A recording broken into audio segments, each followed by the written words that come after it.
Welcome, everyone. Good morning. My name is Grant Goodall. I'm the president of Esperanto Studies Foundation. And let me introduce our speaker today, and then we can get on our way. So, Andy Blair lives in Halifax, Nova Scotia, and he has a deep experience in community engagement and public affairs. He served as a national campaign director, a federal policy advisor, and as chief of staff to a member of parliament for many years. And he is now a professional consultant on immigration law and founder of Avanza Canada and Ubuntu Canada Refugee. He's been a very active and valuable member of the ESF Board of Directors for many years now, and he has developed a special interest in how speech technology serves or does not serve the needs of Esperanto speakers and how the situation can be improved. And this is the subject of his presentation today, which I'm very much looking forward to. So thank you in advance, Andy, for this presentation, and I'll turn things over to you. Great. Thank you, Grant. It's a nice introduction, and welcome, everybody. You will notice that this talk is in English this time. If you want to hear it in Esperanto, I will be again giving the talk in Esperanto on the first Monday of April for Rotary, the Esperanto Rotary Club. And so it will appear on Event to Servo as well. But this will also be recorded, and I think the recording will be available on the ESF website, esperantic.org. So as Grant said, my name is Andy Blair. Maybe, Chelsea, you could spotlight me here so I could share my screen and you could see the presentation. I don't claim any particular professional knowledge about this topic, Esperanto speech technology or voice synthesis technology. However, I do recognize the importance of this, especially for minority language communities like Esperanto, like Esperantujo. And so I've been looking into this for a number of months now. And I hope to share some of the insights with you. And at the end, I'll open it up to questions and answers.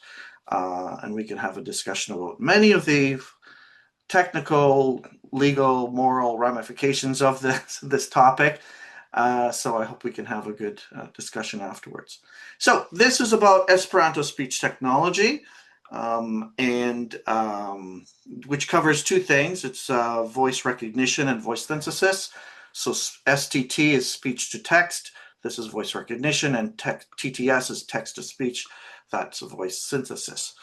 So let's just get started here. So I'm just going to do an overview of how we're going to go about this. This is the table of contents. First, we're going to start with the conclusions. So this is good news for you people who only have 10 minutes. You can save yourself the time and leave after the first few slides. We'll talk about the conclusions, then about how we got to those conclusions. So the importance of voice technology for minority language communities, in particular Esperanto. Terminology, we will get into some of the technical details like tools and data used for training some of those large language models. The current state of the art, the problems we face, the challenges we face in the Esperanto community in particular, and then a little bit of a summary and go on to how the things will unfold into the future potentially. So let's start with the conclusions. So after quite a number of interviews with real experts in the field, language computational experts, and a bunch of research, Esperanto machine speech capabilities exist. Some of you may have actually even seen some of them, whether it's videos online or music or something like this. But they are the capabilities that do exist are not consistent, and they are haphazard. Actually, most of them are a hack, and I'll show you how that works. Esperanto voice technology is on average about 5 to 10 years behind that of large national languages like English, French, or Russian, for example. The advancement of Esperanto voice technology is actually hindered by a lack of commercial motives. As you may know, there's generally a lack of commercial impetus in Esperantujo because of so few Esperantists around the world. And that does actually play a role in keeping us back in terms of being on the leading edge of the technology. However, we do have one key strength, and that is community. So we have overcome many different challenges in the past using that strength. And I think we can do that again. Coordinated action using free and open source tools could bring Esperanto on par with the voice capabilities of the largest national languages in relatively short order. And I'll show you how I think that we can do that. Certainly, this is important because the future is voice. Speech will become the main way humans interact with machines and technology, including AI, and so it is of vital importance that Esperanto be a full participant. If not, we will come to discuss some of the consequences of being left at the side of the road, so to speak, if we do not are not able to participate fully in technology. So why is this important? So first is digital survival. In the future, most of our interactions, as I said, will be via voice.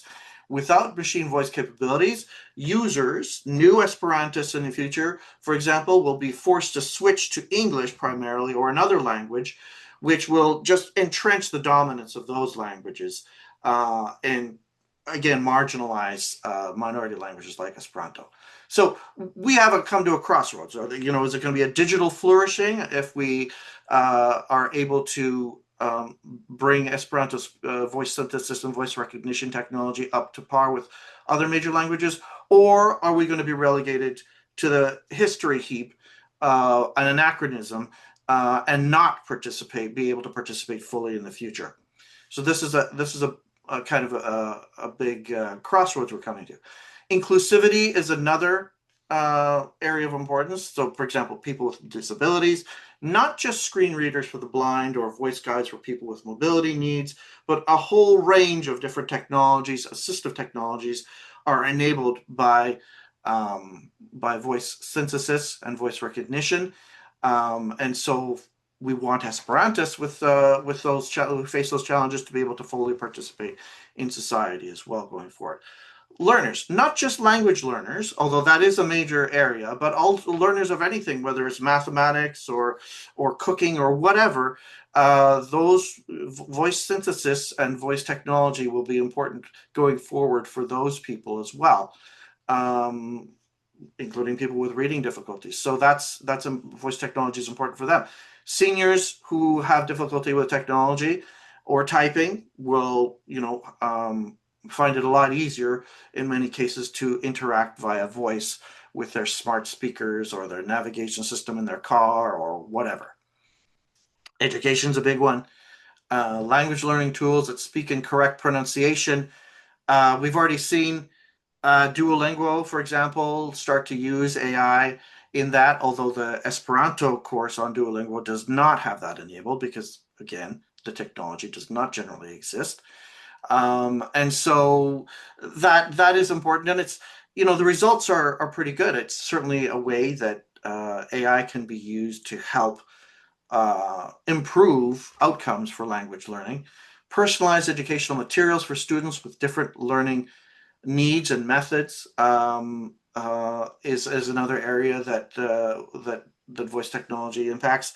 Documentation and preservation of pronunciation oral traditions. Language transmission to younger generations who live in a more digital world. So younger people are more used to interacting with their iPads, their phones, et cetera, et cetera. And so if we want to be able to be in their orbit or in their sphere of knowledge, we have to be there. And so that's pretty important, I think, for Esperanto and any minority language community to be part of that. Participation in economic activity. So customer service, for example, when you phone your bank or the airline and you get an automatic phone tree, sometimes you get them now where you're actually talking to an AI agent. And, that's available in many languages, but not Esperanto. So if we ever want that to happen in Esperanto in the future, so that Esperantists can fully participate in economic activity, then we need to be able to provide Esperanto voice synthesis so that is enabled. Professional tools like dictation software People who do YouTube will know it's great to have YouTube transcribe the video so you don't have to type in everything yourself, for example. Well, that's not available, unfortunately, for Esperanto because YouTube doesn't understand Esperanto. So that would be great for dictation, for transcription of video, for all kinds of things if Esperanto was enabled with EO Esperanto voice technology.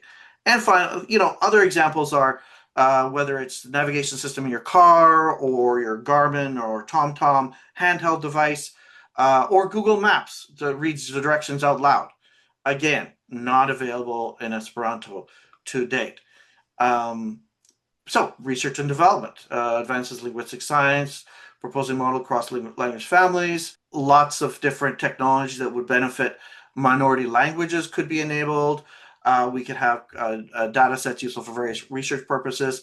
And we could use, on one case, is the training of AI to use Esperanto. Not just typing, because of course you can already type in Esperanto to some AIs like ChatGPT and it will respond. But I'm talking about voice, I'm talking having a conversation. That tends to be hit or miss right now.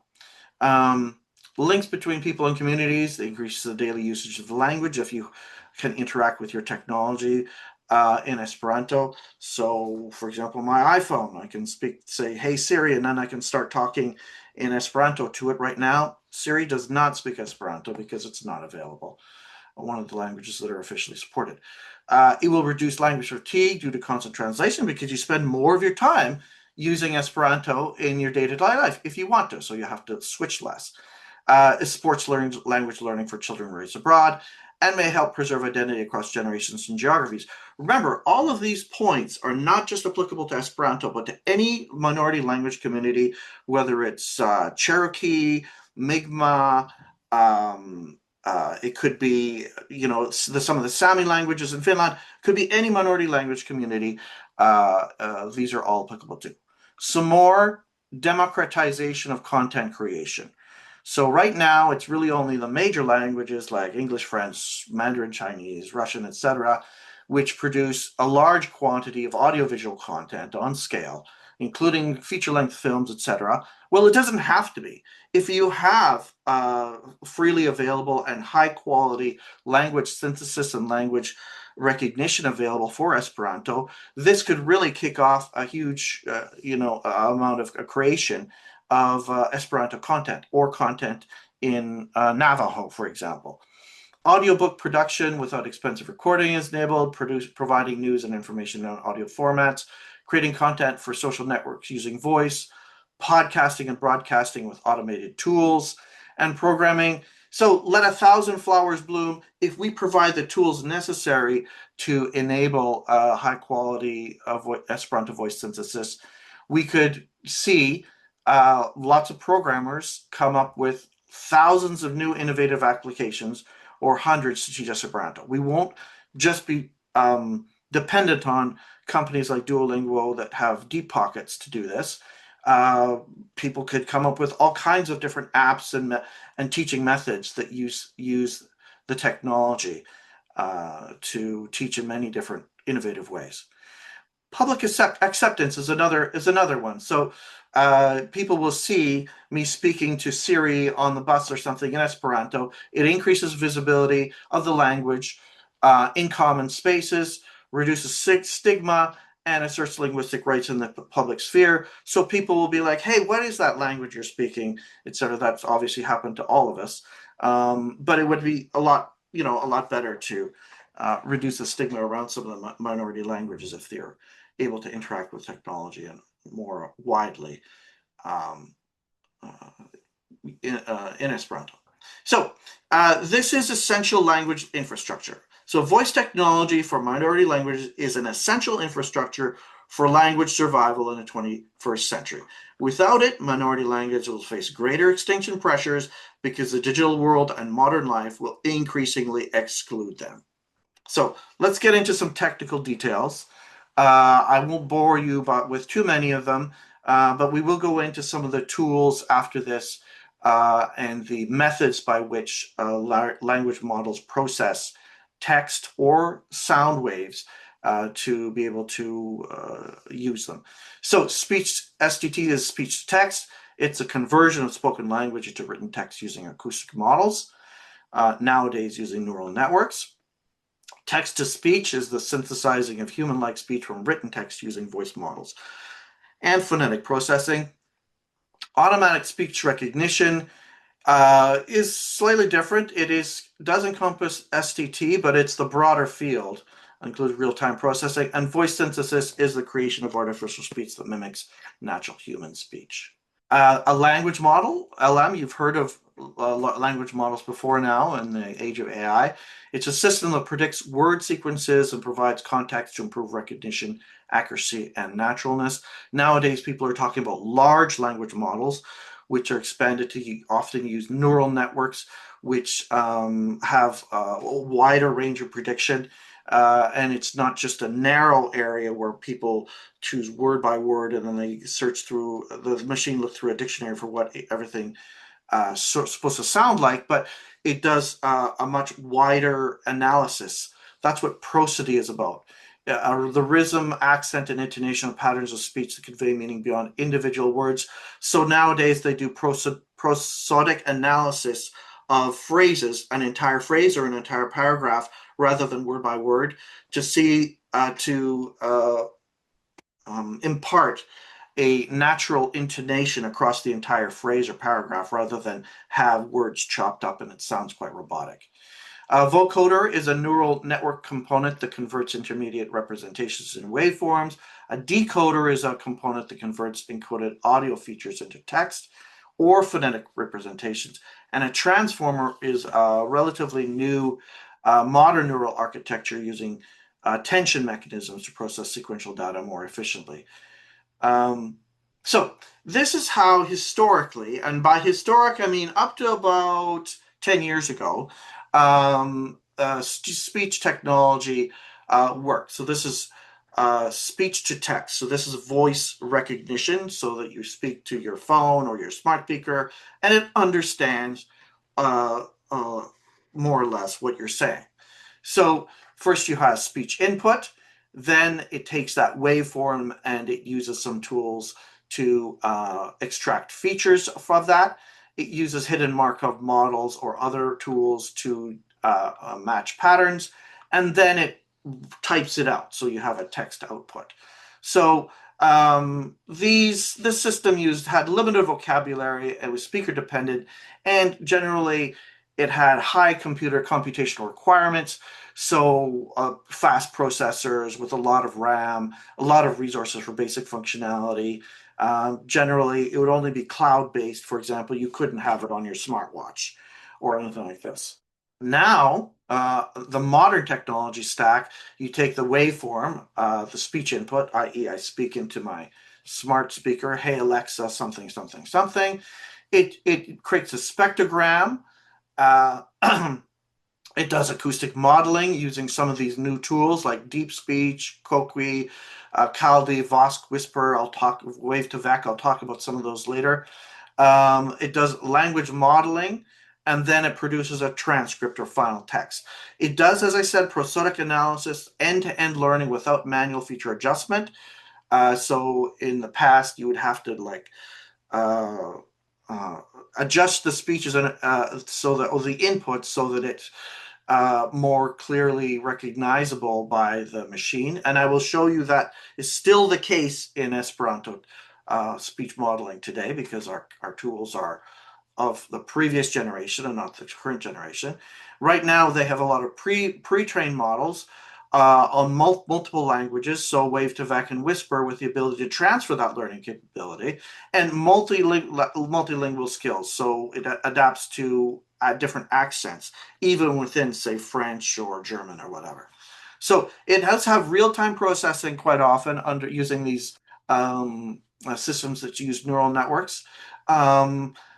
With edge deployment. So real-time processing means I can be speaking to you now, and my phone can be translating it live as I'm speaking to somebody in Japan, because I don't speak Japanese, but they can be hearing the output, right? And edge deployment means low resource examples. So, for example, I'm on my phone in Japan, but I don't have Wi-Fi and I'm not connected to the network. So it just has to use the computational resources on my phone or my watch, or, for example, my handheld GPS locally. Those are edge deployments. And increasingly, we're seeing different models, different tools be specialized for, in some cases, large deployments like on the cloud with unlimited resources like IBM Granite, one of the better speech model systems out there.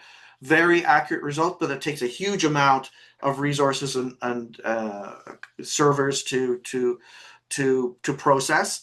And then you have the opposite, where you have some tools that are specialized, like Vosk, which is specialized on Raspberry Pi or some very limited resource environments. Both all are needed, the whole range of them, because who knows which people will be, using which devices for Esperanto. So we need them all.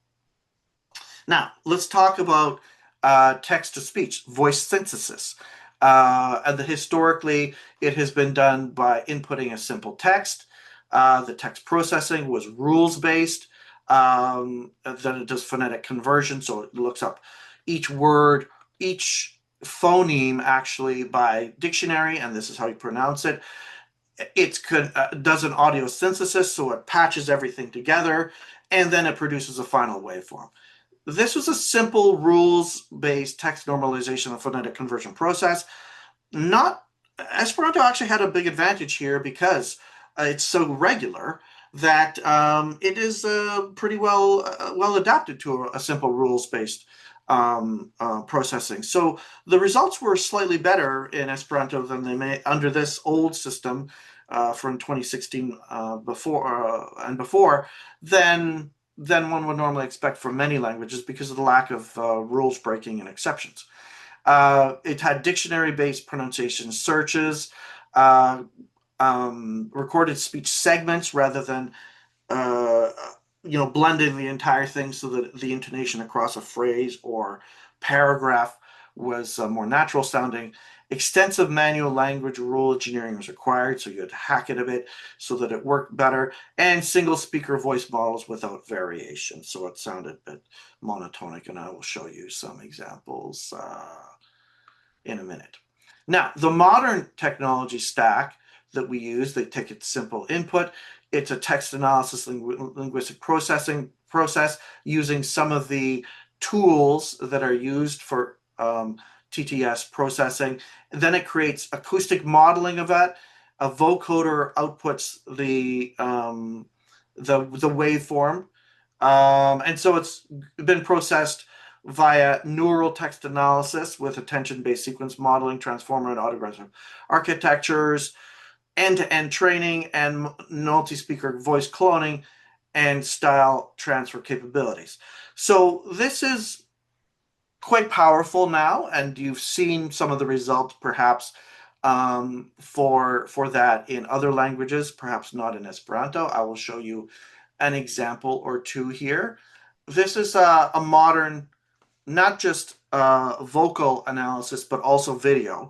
So this has the added thing of video where I've copied myself speaking in English for 20 seconds, and then I've typed this out. So this is, I didn't record this. This is completely generated by computer, and this is me speaking in English. This is my avatar, so it's not actually me, but it's my avatar, and you can see that it sounds completely normal. Hi there.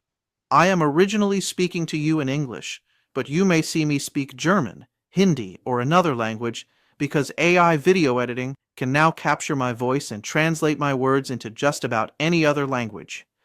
You'll notice that I am not lip-synced like a bad kung fu movie. That's because AI can replicate not just my voice, but my mouth movements and expressions too. Sadly, Esperanto isn't a supported language yet. Right. And so we'll talk about this later, but there are ethical and other considerations with this because now that we have an avatar and you copy my voice, I can now speak any language. Here is me speaking Mandarin Chinese and saying the same thing. Now, I don't speak Mandarin Chinese, but you'd never know it. 你好，我最初用英语和你交流，但你可能会看到我说德语、印地语或其他语言，因为人工智能视频编辑现在可以捕捉我的声音，并将我的话翻译成几乎任何其他语言。你会注意到，我并不像糟糕的功夫电影那样背口型，那是因为人工智能不仅可以复制我的声音，遗憾的是，世界语还不是一种支持的语言。No, perhaps somebody that can speak Mandarin Chinese can tell me how well I did. But anyway, there is hacks to be able to replicate that in some ways for Esperanto. And here is the results. It sounds great, but it's really a workaround. Saluton geamikoj. Mi ne estas reala, mi estas artefarite kreita, kaj nenio el kio vi vidas nun estas reala. Mi estas ĉi tie por montri al vi la nunan kapablon de artefarita intelekto en Esperanto. Mi scias, ke mia prononcado ankoraŭ ne estas perfekta, sed estas nur la komenco de la epoko de artefaritaj homoj en Esperantujo. So that wasn't totally perfect. It was pretty good. But what I did was I had to apply a Spanish model. You may have noticed a slight Spanish accent to her. So the machine thinks it's translating Spanish. Moreover, I had to actually change some of the characters, like especially the characters of the text in with diacritic marks into like C hat would be CH and other things like this. So to work around it so that she can actually pronounce things properly. So it's not really her speaking Esperanto, and certainly the machine wouldn't understand it. So if I spoke to my phone with it, it wouldn't understand it. And even if I told it to use a Spanish model, it still wouldn't understand it and would not be able to respond to me with any level of coherence or comprehension. So there are hacks to make it sound like that, and you may have heard some Esperanto music created using artificial intelligence stuff. Again, they're using Polish, Spanish, maybe Italian language models in the background, because largely Esperanto models do not exist for voice synthesis. All right, let's get into some of the technical details now, and about how a large language model processes language. So I'm going to use an analogy here about lunch, a soup and sandwich analogy. So to make it quite simple, rather than getting into some of the technical details, which frankly I'm not a specialist in any event. So let's say you want lunch one day and you have a text. It's actually a recipe for a sandwich. Great. You take it to your local chef, who happens to be a large language model, and that chef has the tools needed. They've got a bread knife, they've got a plate, they've got a tomato and meat knife. Super. No problem. They can process your text and make you the output, which is a sandwich. Great. The next day, you want lunch again, and you have a different text. It's for soup. You take it back to your favorite chef, who has the same tools. In this case, the tools would be Caldi, Wave2Vec, Vosk, etc., etc. Unfortunately, the tools, a sandwich knife, a plate, a bread knife, etc., are not really very appropriate for making soup, and so you don't get your sandwich. It cannot process your text. What you need is the language model to have the tools appropriate for processing your text. A soup spoon, a big soup pot, a bowl, etc., so that you can get your lunch. What we need to do is make the tools available so that they can cook our recipe, which is Esperanto. In this case, Esperanto is the soup and English is the sandwich. Everybody has tools that can process sandwiches, but nobody so far, or very few models, can process soup. We want to create these tools and make them freely available. So not $2,000 Le Creuset soup pots and Wedgwood China, expensive Wedgwood China bowls. No, we want to make them free and open source tools so that the maximum number of language models out there can cook our recipe, can handle Esperanto. We're not in the business. We don't want to make the language models ourselves. Why bother? We just want to make the tools available for everybody. So let's talk about the sources of training data. What data is there that actually trains all these tools that are out there? This is the key, and this is why Esperanto is behind the lack of training data. Resources for English in comparison. Common Voice is a project by Mozilla. It has over 3,800 hours of voice recordings. So Common Voice is an open source project. It's a free platform for community-led data creation. Many of you may have actually contributed to it before. And if we look up Common Voice here, the statistics, hold on a second. We go to community and language. You can see that Esperanto is not too bad. English, of course, has 3,805 hours from about 100,000 speakers. Pashtun has 5,000 hours from 8,000 speakers, so they're doing pretty good. But Esperanto's in about the 5th place, a little bit less than Catalan and Spanish, but more than, say, German or French. So we're doing not too bad. This comes from about 1,901 speakers. There's almost 2,000 hours. Of course, only about 3/4 of those hours are validated. Anybody can contribute their voice. It's very easy. I can encourage you to do that. But frankly, we need a more organized effort to contribute to this. They say that about 3,000 hours are necessary to start having high quality results from this. Another one is LibreSpeech. So English has LibreSpeech, which is another database with thousands of hours of high quality audiobooks and recordings that they can use.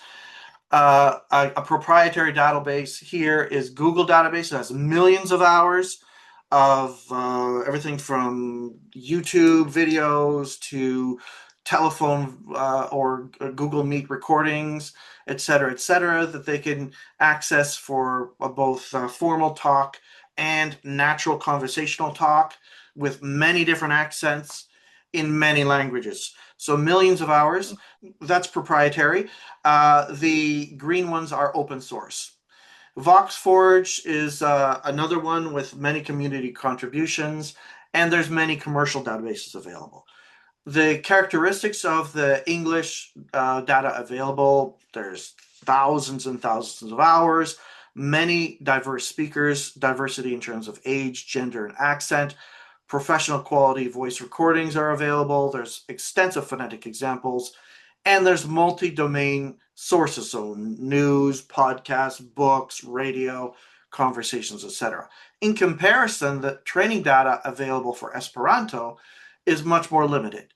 Common Voice in Esperanto, as we've seen, there's about 2,000 hours. Not bad. That's actually the largest single source available out there for Esperanto training data. This is text matched with speech. So you read a phrase, you read it out loud, record it, and that text is matched exactly with that phrase.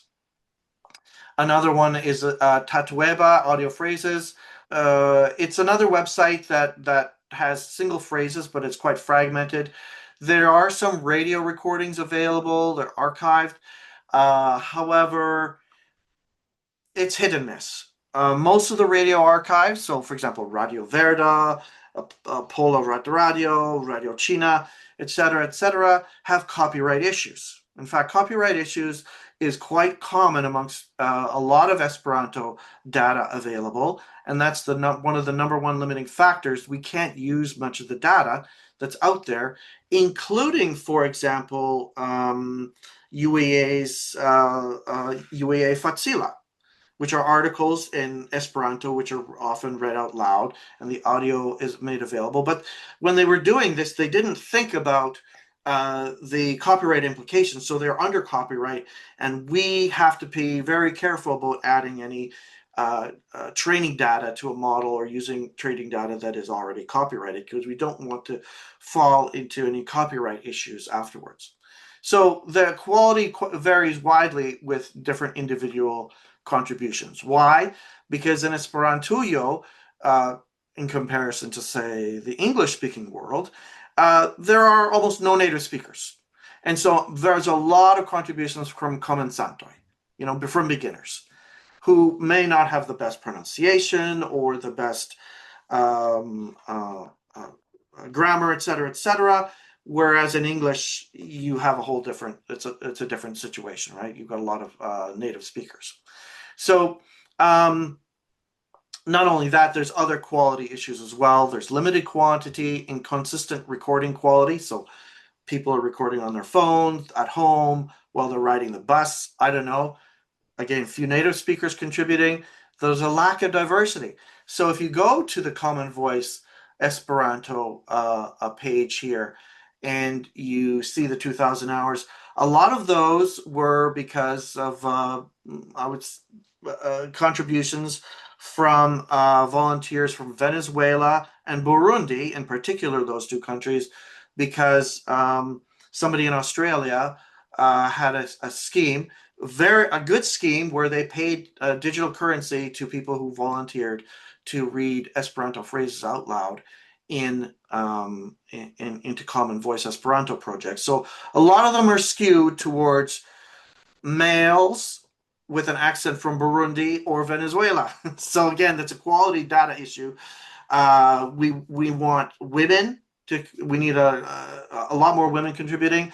97% of the voices contributed on Common Voice are male for the Esperanto project. So that means that the creation of a female-sounding artificial voice is that much more difficult, because you can't train it. It's almost impossible. So lack of diversity, not just gender, but also age. There's not very many younger kids, like children are basically absent. And there's limited domains. So we may have, for example, in a few different places, a lot of literature available, a lot of people reading phrases out loud from, I don't know, War and Peace or some other work of literature, historic literature, but there's very limited stuff read out loud from a medical text or an engineering textbook or something like that, or mathematics, for example. So the vocabulary for those specialized domains is almost completely absent, whereas it isn't for English. So some of the models that use a lot of the tools produce different results. I just wanted to show you some of these because the open source ones are green, and the proprietary or commercial tools out there that you have to pay for are red. Just to show you that actually open source tools are still quite competitive with commercial and expensive tools. Of course, some of the gold standard, this is from 2025, from a site called Hugging Face, where they rank a lot of the voice models that are the latest tools and models that are out there. 11 Labs is widely recognized as they have great text-to-speech, the voice synthesis, very natural sounding. But Kokwi, which is often used in academia, Open Voice, these are all also competitive. And look, even some of them which have Esperanto support. So Esperanto support if you add it to them, so they don't have it out of the box, so to speak. So that there is some programming required, but you can get around it, and there are some available for it. So some of these tend to be a little bit not as good as the other ones, but there is some of them with that. Now, if we go to the speech-to-text models, you can see that, again, there are some out there that do have potential Esperanto support, the beginnings of it anyway, and are open source. So we can even use those tools and models to develop what we need to make it available for the larger community. Let's keep going here. So some of the tools that officially support Esperanto, Vosk is based on the Caldi framework.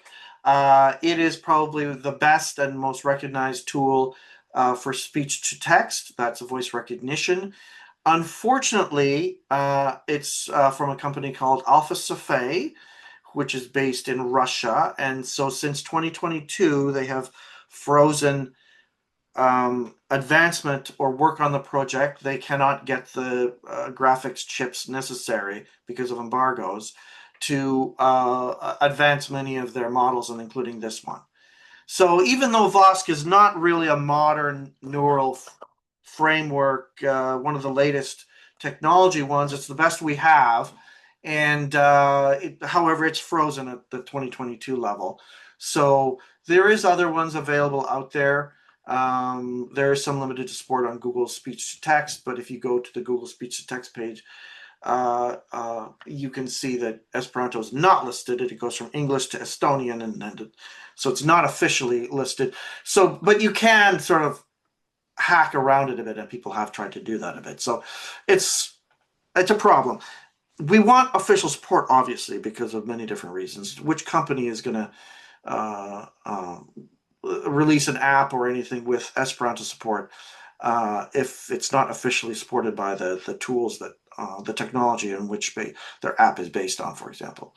So for text-to-speech tools, speech synthesis, there is the most widely available one is the Spomenka voice. That is regarded as probably the most advanced one out there. There are other ones here. I want to play an example of the Spomenka voice for you so that you can hear what it's like reading. So this is voice synthesis. Somebody has typed this in, and this is Spomenka reading out the text for you. Saluton cara amico Andy. Jen kiel parolas voĉ sinteziloro voice voĉo de Spomenka. 1. Cielo estas blua kaj sennuba. 2. Ĝardeno estas verda kaj ruĝa. 3. Chirurgo estas kuracisto. 4. Ĵaŭdo estas kvara, dimanĉo estas sepa tago en semajno. 5. Ŝranko estas en mia ĉambro, tio estas granda ŝranko. 6. Cicerono havas ĉevalon kaj grandan ĝardenon. Okay, so unlike the HeyGen video, which I showed you, this one is not a hack. This is actually a machine processing Esperanto into speech synthesis. Now, as I said, it's using technology that's 5 to 10 years old, and so therefore it does sound robotic.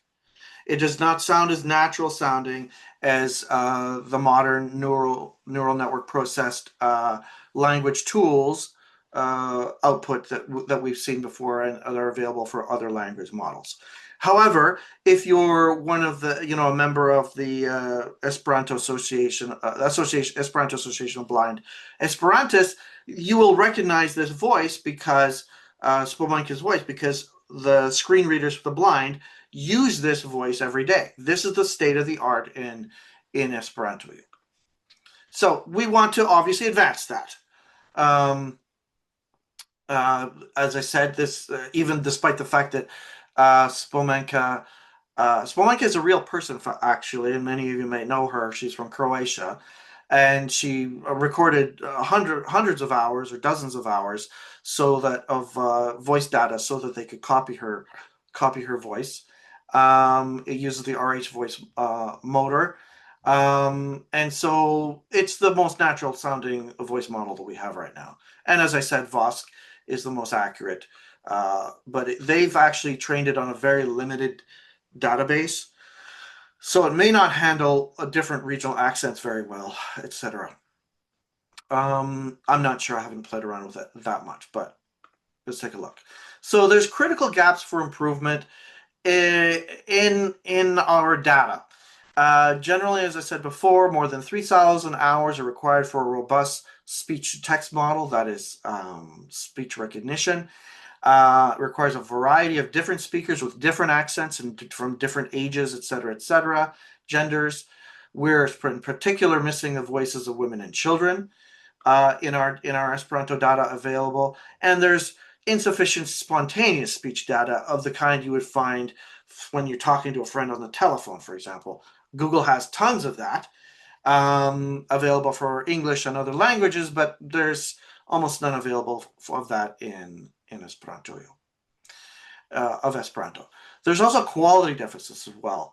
Our data has limited accent variation, as I said before. There's not enough samples of emotional speech. So it's people reading stuff out loud, out of context. And so it tends to be pretty flat.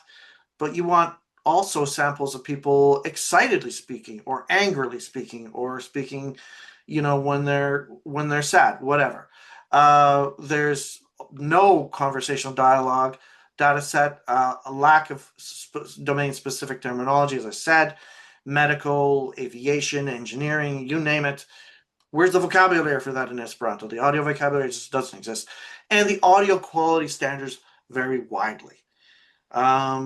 So not too much professional level available, but there is sometimes the audio quality, a wide variety of audio quality standards is good for speech recognition. It is good. You want a range of different short snippets of audio samples paired with the text to train the data to be able to listen, because you don't know whether somebody is going to be speaking from a crowded bus, city bus. And so you want the model to be able to handle that. Whereas for voice synthesis, for text to speech, you want longer voice samples of studio quality text matched, speech matched with text, so that the voices and artificial voices and that are synthesized out of that data sound crystal clear, and they're very clear. So a coordinated data collection campaign is needed to fill in some of these deficits. I want to highlight two key projects. When it comes to a campaign, we don't need to invent the infrastructure necessarily to host all this data or to record it. There's a couple of great projects that open source projects that already exist that could accommodate that. One is Mozilla Common Voice. As I said before, it's a publicly available data set. They have the copyright. So the data is in the public domain, or actually has a Mozilla public domain license. It's for contributors around the world. It has about almost 2,000 hours of recording from about 2,000 different speakers. I see that it's gone up by 10 hours in the last 6 months. So not very fast, and it's going to take a very long time without a coordinated project to reach 3,000 hours. So it's good for training speech-to-text tools, as I've said, because it's short snippets of a wide variety of speakers with different recording environments. It's at commonvoice.mozilla.org. You can add your own, and please do. Another one is LibriVox. So let me just see if I can pull this up here. Here it is. This is free public domain audiobooks read by volunteers from around the world. And so these are in the public domain. You can listen to the books of yourself, of course, in many different languages, but you could also read them out loud. So let's look by language, and we'll search for Esperanto here and see what we got. Here we are. We've got about 30 different books available under Esperanto, and it's the complete book, audiobook, read out loud. Now, mind you, some of these are in Esperanto, like La Avventura de Alizio in Mirlando, but some of them are not. They're in English about Esperanto. So an attempt towards an international language, part 3, is actually in English. So that's not useful. So in reality, that one has about 35 hours of books in Esperanto.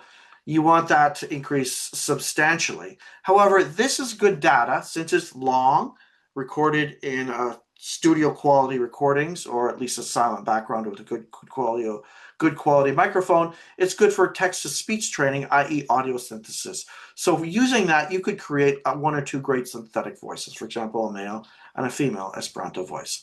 It does lack domain-specific books. If you look at it, you will see that most of it is like literature, which is great, but that's literature dominated is not the only thing. It's at LibriVox.org. Hey, if you want to go listen to some Esperanto or English audiobooks for free, go download it there. There's thousands available. So unfortunately, only about 30 in Esperanto. So let's take a look at Esperanto Insights. I see we're running out of time here. I'm going over time. But let me wrap up quickly. Essential insights. Natural revolution, deep learning has drastically transformed the quality of both text-to-speech and speech-to-text since 2016. Open source strengths, tools like Whisper and Kokui and others are still competitive with commercial tools. It's all about compromises. You have to consider the speed, precision, cost, privacy, and available resources for specific tool use cases. So not always will you have a huge amount of computing power behind the models that you're going to be deploying. So you need a wide range of different models useful in different environments. Things are evolving rapidly. There's great impacts for accessibility. These technologies can democratize access to information and communication. And there's also a lot of copyright considerations that make most Esperanto data unsuitable for training, unfortunately, because of the permission. The permission was not asked of the people recording the data or reading the recordings out loud beforehand. Can we use this for training voice models? So that necessitates, in many cases, the collection of our own data where we do collect those permissions. And there's also important ethics regarding training data, voice cloning, and more. As you see, there's an avatar of me speaking Chinese. So don't believe it if you ever receive a voice or a video call from me asking for money, even if it looks and sounds like me, because it's probably not going to be me. So, so a summary. Voice technology in Esperanto exists, but lags 5 to 10 years behind major languages. The reason is a scarcity of training data. Open source solutions dominate still due to in Esperanto in our field because of limited commercial interest. That is not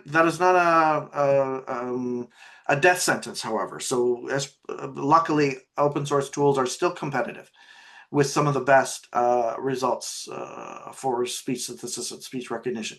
Community-driven development shows promise. Modern neural approaches could quickly improve quality with just an extra 1,000 more hours of recordings and only a few dozen hours on the speech synthesis side, adding, say, 50 or 100 books to, if selected intelligently, to LibriVox. So does the future speak your language? Speech technology is becoming the primary interface between people and technology. Will Esperantists be full participants in the future? That is the question we have now. We do need community collaboration and data collection. And our advantage is Esperanto's regular phonology. It does make it an ideal candidate for voice technology. We just need a bit more data to get there. Now, we're a bit over time, but I hope that's okay. We will leave more time now for questions and answers. So I have a comment. Derek, yes.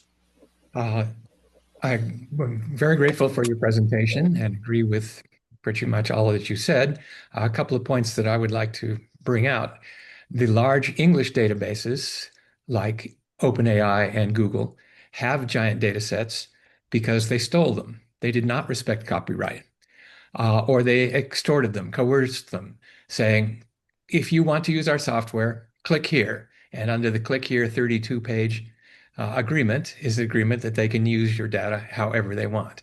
We don't have that, and I don't want to have that. I don't want Esperanto to be stealing and coercing. But we do have open willingness for most of the copyright holders. So copyright is not currently in the form that can be used. But the people who own the copyright can be talked to and can be negotiated with. And that gives us an advantage that Google doesn't need, probably, since they're so good at what they do, is stealing and coercing. Yep, as I say, yep, good points. As I said, the advantage that we have is community, for sure. And it is a project in and of itself to go chase after the copyright holders of the audio files that are available out there. For example, UEA Fatsila or Radio Verda or whatever. There's all kinds of podcasts, Usone Persone, like all kinds of those, to approach those people, the copyright holders, and say, would you release your library of audio content along with the transcripts so that we could enable, use those for training data. That is a project in and of itself. So chasing all that is a lot more complicated than what would seem on first blush. I know that UEA, and in particular Fernando Maya, has been looking into this for UEA Facila. A couple years have gone by, and so there has not been any progress because the lawyers have told them that you had to have the permission of the people who, the narrators of the.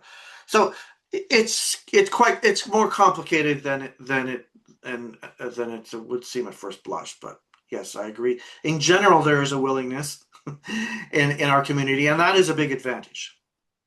Jeremy.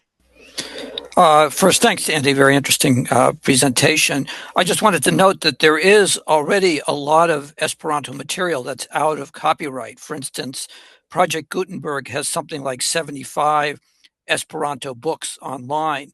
Much of the publications of Esperanto USA are now online and are, they go back almost 100 years, I think actually over 100 years. And all that stuff could be read and accessed and covers a variety of topics, including some technical topics. Yep.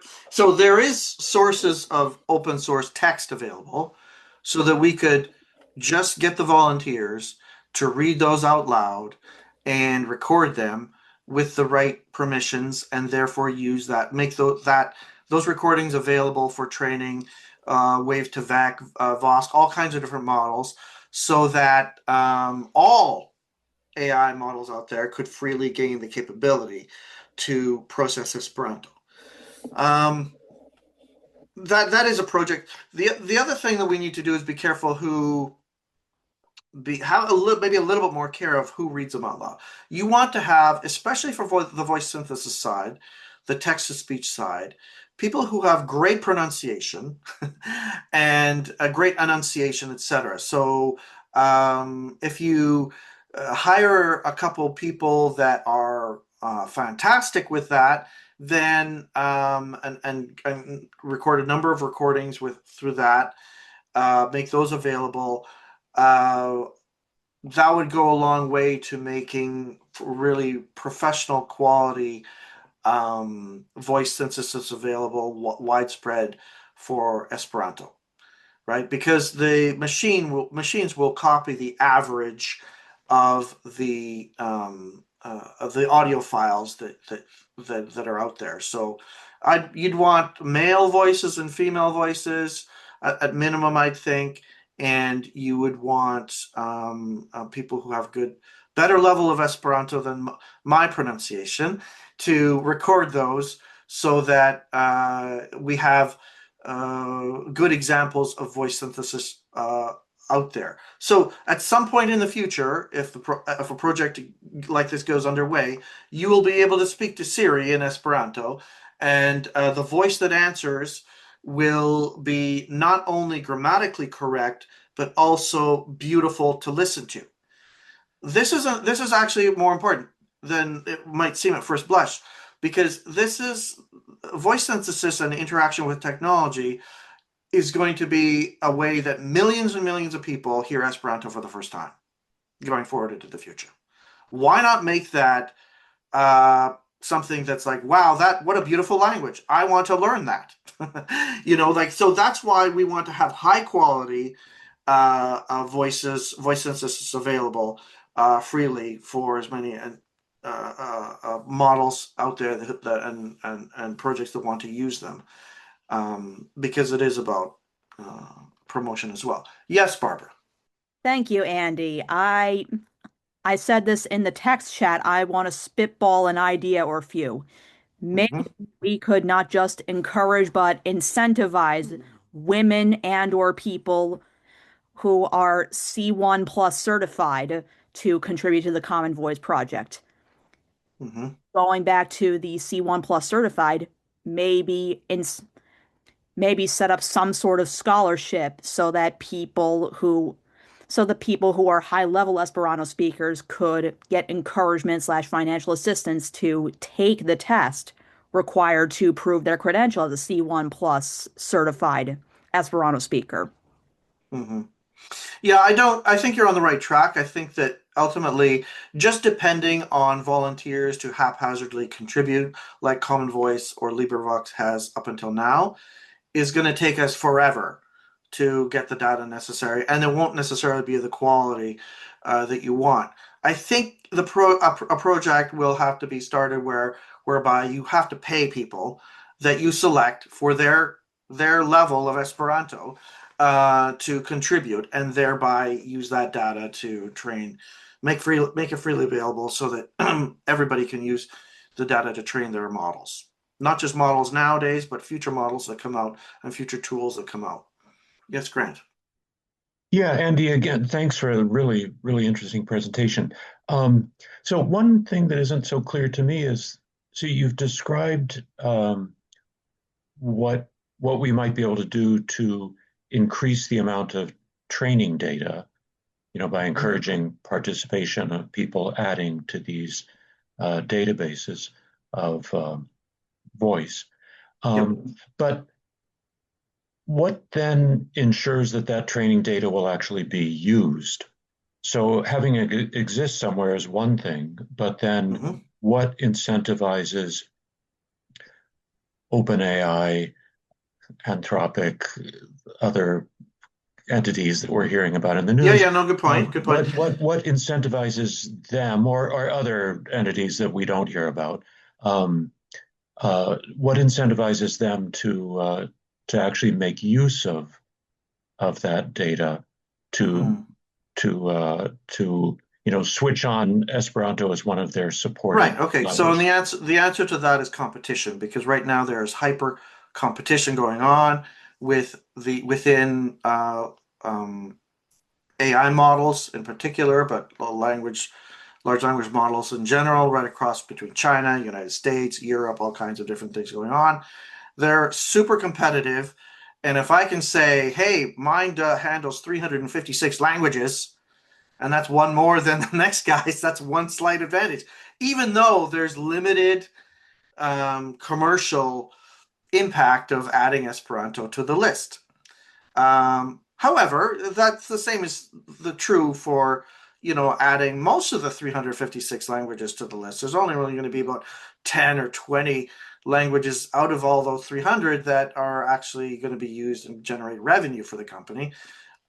Frankly, most of those companies just generate revenue by IPOs rather than actually generating income nowadays. But I think that's one of the things. The other thing is, though, we could also, if the project had enough resources, devote some people to actually promoting the inclusion of those of Esperanto in models. So once the data is made available and freely available, we could go to Google, who has been quite frankly quite supportive of Esperanto in the past. I don't know who at Google has been as an Esperantist, but clearly somebody is there, because they added it to Google Translate, and even had the early on in Google Translate, you may recall that they had the ability to hear it out loud. So I'll show you what I'm talking about. Here's Google Translate. Here's an example of translation, English to French. Oh, 1 second. Maybe I didn't. 1 second, I've got to share the audio. Yep. So take a look, listen to this. Ceci est un exemple de traduction. So you press the button, and of course it reads the translation out loud. Now let's do that for Esperanto. Oh, the button's not there anymore. It used to be there a number of years ago, and of course the sound was quite robotic, but it did read the translation out loud. They removed that because there was no improvement happening to the Esperanto voice synthesis models. So, I'm sure Google would add it again if it was made available. And so we want to have people, if we had a project that had enough people involved that could do that, to approach Apple or Google or Microsoft or OpenAI or Facebook and everybody else and say, hey, look, here's a freely available model, language data for you. It would just take a couple days to train your models on it, and it's a free language. And so you would see widespread adoption of Esperanto, addition of Esperanto to a wide range of models out there. And then all of a sudden, after 6 months, your phone is all of a sudden has the capability to speak Esperanto to you. Google phone or whatever you have, or your navigation app, or your smart fridge, or your speaker, or whatever. So that's how we promote it. We don't have the resources in our community to create the language models ourselves. What we can do is create the data to train the tools to enable everybody to train on that, to gain Esperanto ability if they so want it. But yes, encouraging the larger models out there to access the data and add Esperanto capabilities to their language models is something that we could definitely highlight. But I think competition will generally be the major impetus for them to do it anyway. They're vacuuming, as you said, they're vacuuming up everything they possibly can, whether it's legal or not.